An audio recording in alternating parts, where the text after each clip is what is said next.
The previous day, Venerable Sayadaw expounded the qualities, one of the qualities of the Dhamma, Swagata. Dhamma is well expounded by the Buddha. This is one of the qualities of the Dhamma. So Dhamma is excellent in the beginning. When we listen to the Dhamma, just listening to the Dhamma, we can feel tranquil and peaceful by keeping our minds away from mental defilements. For the time we are paying attention to the Dhamma. So Dhamma, listening to the Dhamma alone is quite peaceful. So it is called to be excellent in the beginning. Of course, our knowledge and learning must be put into the practice. Only when we are able to put our learning and knowledge into the practice, we can purify our mind from mental hindrances, mental defilements. And at the same time, we can develop insight knowledge step by step. Only then can we experience samatha sukha, the tranquilities of mind, and vipassana sukha, the peacefulness of mind, which is resulted from freedom from mental defilements. So in this way we can experience the Dhamma, we can find the Dhamma to be excellent in the middle, or in the middle of the practice. In this way we can realize Dhamma is well expounded, Dhamma is really Sudhamma, Dhamma is a well expounded Dhamma. So, and then we come to appreciate the Buddhas and his teaching, who discover and reveal these Dhammas through his own practice and through his omniscience knowledge. So in this way we can appreciate the Buddha's qualities, Buddha's knowledge and wisdom. We call Sabhenyu. So this is how the Dhamma is honored to be excellent in the middle. By practicing, we can experience the excellence of the Dhamma in the middle of the practice. So the Dhamma experience can be defined in several ways, in terms of the pleasure, or in terms of the several kinds of happiness. So the first of all, the peacefulness or happiness and tranquility and total peacefulness. So when we are able to observe mind and body the moment they take place, we come to realize the mind and the body in terms of their characteristics and conditionalities. And then we become satisfied with our experience. The moment we experience something real, there arises piti, happiness, or rapture and happiness, or subtle form of the happiness we call piti. And that subtle form or the happiness later become increasing or mature, and it become the greater form of the happiness. So in this way we can experience piti and sukha, rapture and happiness. So that's how we experience the Vipassana happiness, which is described as sanda mana, the calmness of mind or coolness of mind. This coolness is not kind of cold temperature or very low temperature. In a low temperature is very low, we feel very uncomfortable. So this coolness doesn't refer to the low temperature. It is something mental coolness. It is something enjoyable. So we describe as calmness or coolness of the mind. This is the first experience of the Dhamma pleasure.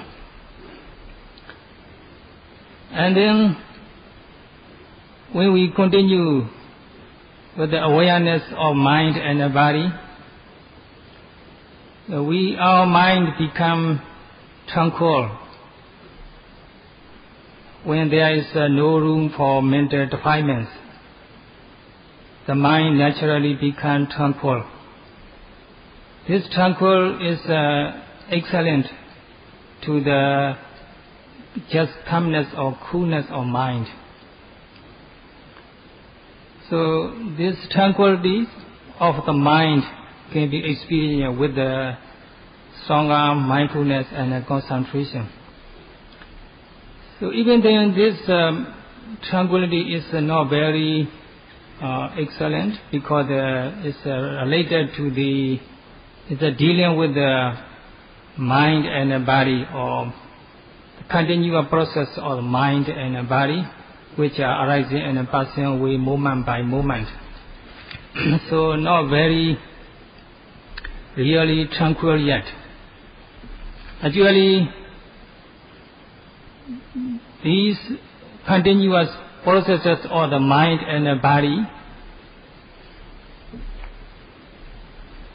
under the awareness and the knowledge, we come into the end. Then only there will be ultimate, unique peacefulness, cessation of the mental and the physical phenomena, their process. That's the goal, or that's the aim of our practice. So now, Venerable Sayadaw would like to explain the progressive Vipassana insight leading to that Vipassana pleasure.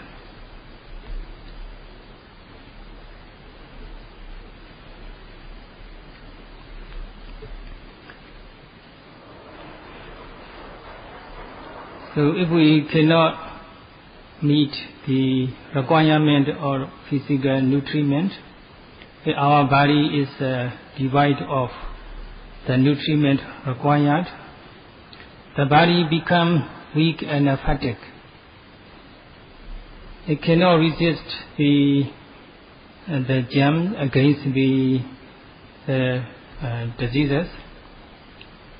It becomes weak, not enough to resist the diseases.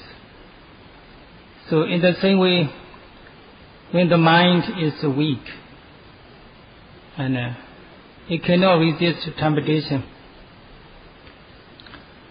So mind should be trained in terms of the morality.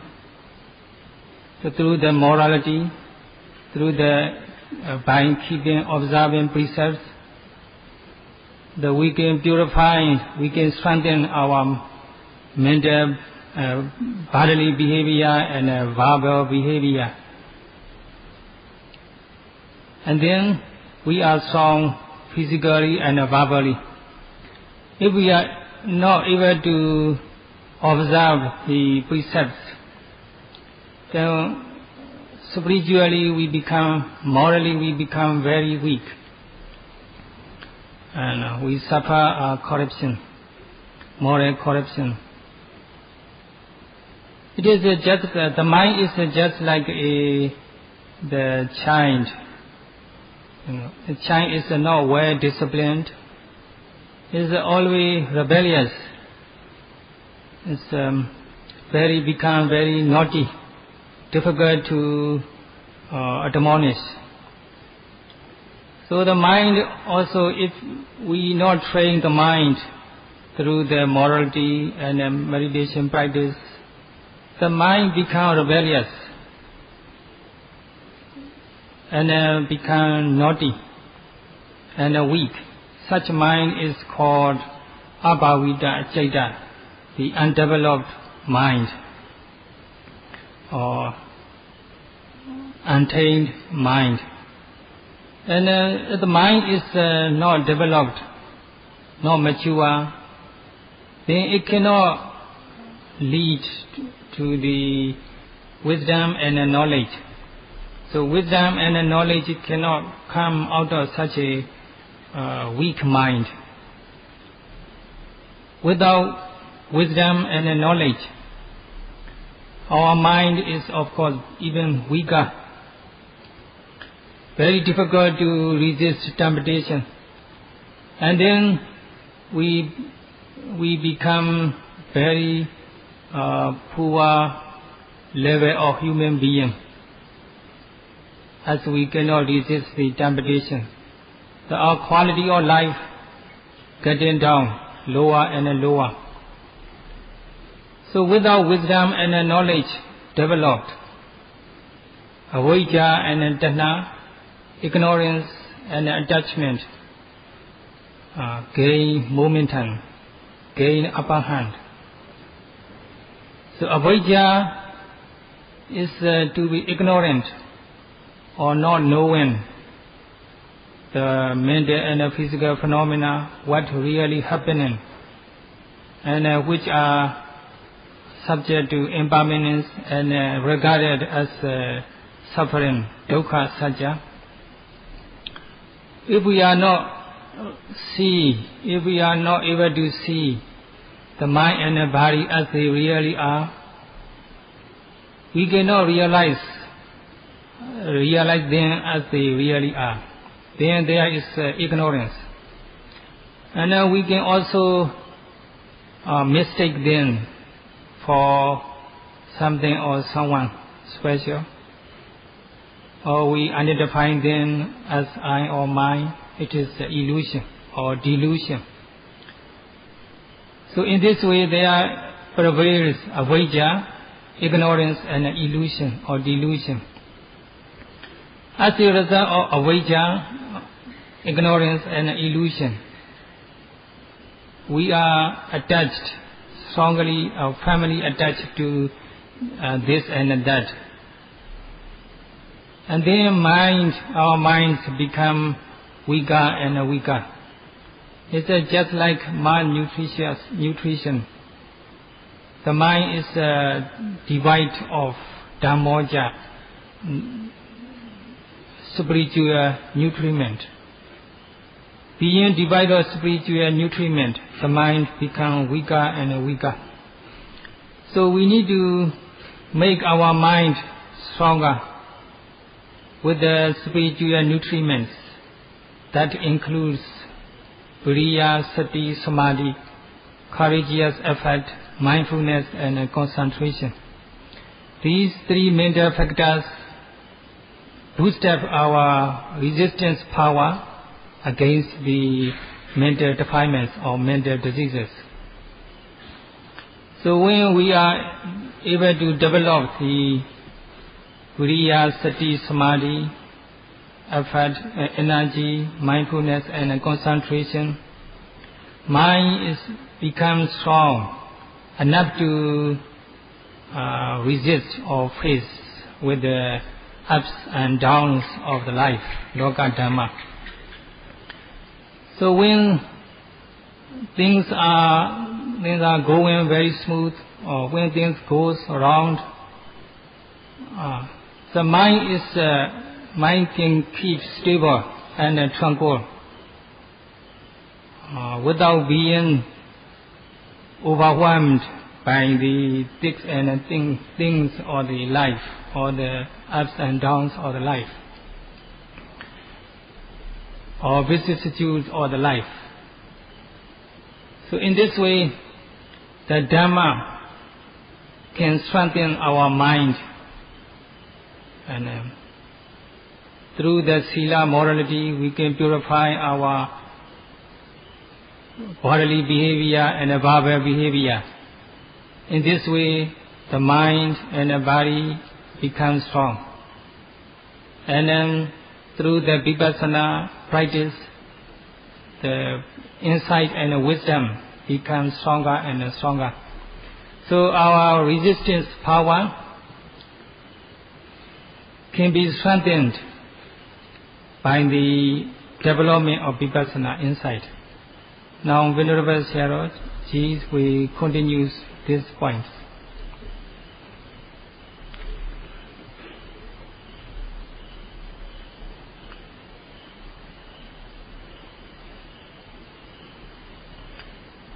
So to make our mind spiritually strong, and we need to have strong faith in the Dhamma. So without strong faith, it would be very difficult to observe the precepts, so that we can purify our physical and verbal behavior. So first of all, the faith and confidence in the Dhamma, or willingness to practice the Dhamma, or the willingness to observe Sila is quite important. So in this case, moral courage is also something necessary. Only when we have moral courage can we avoid something that should be avoided. So moral courage normally includes the viriya, or 3 stages of viriya.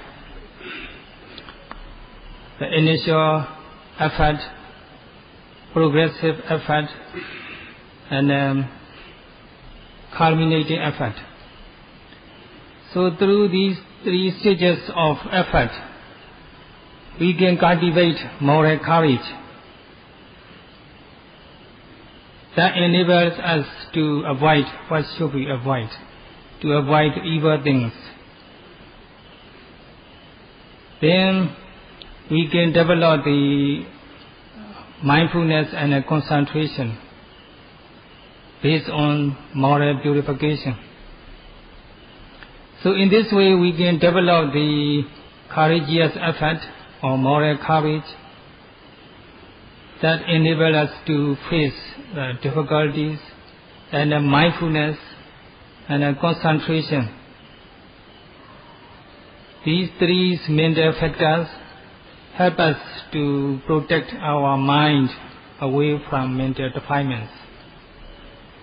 And these 3 mental factors or mental qualities are to protect our mind mental defilements, or to defend our mind against mental hindrances, or to heal or cure mental diseases. Without Vipassana knowledge or Vipassana insight, it is almost impossible to resist temptation, almost impossible to face with the ups and downs of life. Whether you are lay person or you are a monastic, if you have not developed the Vipassana insight, your mind is weak, not strong enough to resist temptation or to face with the ups and downs of life or vicissitudes of life. It is just like a young and tender fruit of a tree. The fruit is young and tender, and then it cannot resist any kinds of the problem, like the heat, too much heat or too much cold. It cannot resist. The fruit, if it is very young and tender, is easily destroyed, easily damaged, and become rotten very easily. So in the same way, if our mind is weak and tender, not mature, immature, then we cannot resist the temptation, or we cannot resist something desirable or undesirable. So our mind is always overwhelmed or overcome by desire and discontent. So thus the mind become fragile, easily breakable, easily agitated, easily emotional. It's exactly like the tender and young fruit that cannot resist the heat and cold, that easily rotten. So when the mind is weak, is easily affected by the mental hindrances and vicissitudes of life, or ups and downs of life. So it is quite important for us to develop this mental strength, or to strengthen our mind. It is Satipatthana meditation or mindfulness that can make our mind strong, enough to resist the temptation, enough to overcome desire and discontent. At the same time, such a strong and mature mind brings us several kinds of happiness. That includes coolness or calmness, or tranquilities, peacefulness. Actually, when the mind is tranquil and peaceful, the problem is we are likely to be attached to such a peaceful state of mind. And that attachment is really obstacle to the practice. Your progress in the practice may stagnate on that very spot. So in such a case, we need to get the very suitable advice from the skilled teacher, how to proceed, how to continue to make progress in the practice by overcoming the attachment to the kind of mental peacefulness. Then only then can we proceed to experience the ultimate peacefulness. The ultimate peacefulness is not really a kind of happiness, nor is a kind of coolness or calmness or rapture. It is kind of tranquility or equilibrium. The mind is very stable, unaffected, and unshakable by the mental defilements and hindrances. So our mind is very calm and peaceful, stable. And this kind of equilibrium state is known as upekkha, can be experienced through the Vipassana practice. Now, Venerable Sayadaw would like to touch on this point in brief.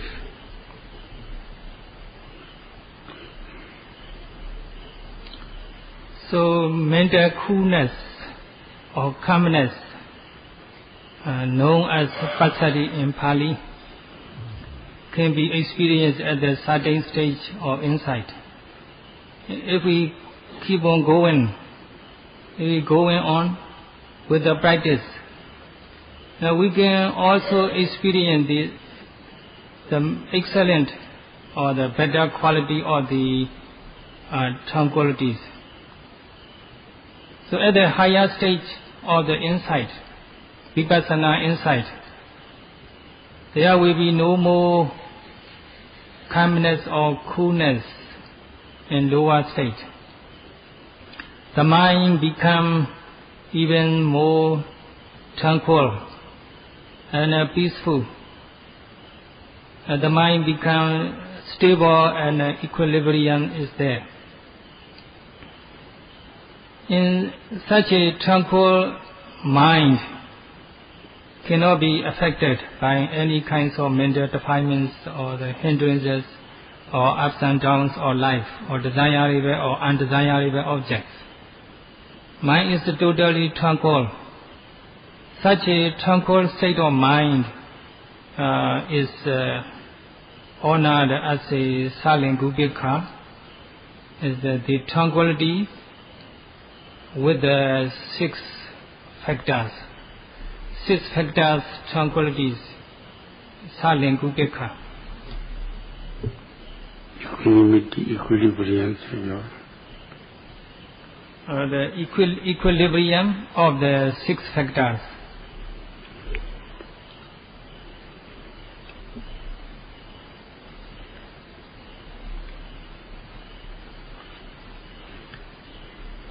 So for a little bit elaboration of the Vipassana pleasure, before we haven't ever practiced Vipassana, we have no restraint to our senses. We have no control over our senses. And when we started meditation, in the beginning, our mindfulness and concentration is not strong enough to gain control over the senses. So only when the mindfulness and the concentration working very well, the mind become tranquil and calm and peaceful. Then the mind is strong enough to resist temptation. When we see something or someone beautiful, the mind is just tranquil, stable. It is not attached to that thing or that person. So the mind is very tranquil, without attachment or aversion or hatred. So when we see someone despicable or someone hateable, there arises no aversion or hatred. Thanks to the mindfulness and the concentration, our mind is very tranquil and stable. It's not agitated by the hatred or aversion, even though we see something or someone despicable. So what the reasons the mind becomes such a tranquil? The Pali said, Sato Sambhajano, because of the mindfulness and the insight knowledge. Being mindful of the mental and physical phenomena as they really are, there arises insight knowledge, Sambhajana. And then the mind becomes strong enough to resist temptation. So the mind is no longer agitated with something or someone lovable or despicable. The mind is very tranquil and unshakable by the objects. So such a tranquil mental state is compared to the Arhat's mental state. The Arhat means someone who's fully enlightened and eradicated all kinds of mental defilements. So his or her mind is always tranquil, completely tranquil, never agitated, no longer agitated with the desire and the discontent. So when we reach at this stage, at this particular stage of the Vipassana insight, our mind is also very tranquil as almost Arhat's mind. No longer agitated with anybody or anything lovable or despicable. Mind is very tranquil, as if we were to become Arhats. So the yogi at this stage is honored as someone comparable to Arhat in the commentary. So regarding seeing someone or something lovable or despicable, the mind is very tranquil. The mind is not agitated or affected by the desire and the discontent. This is the first factor or the tranquility or equilibrium state.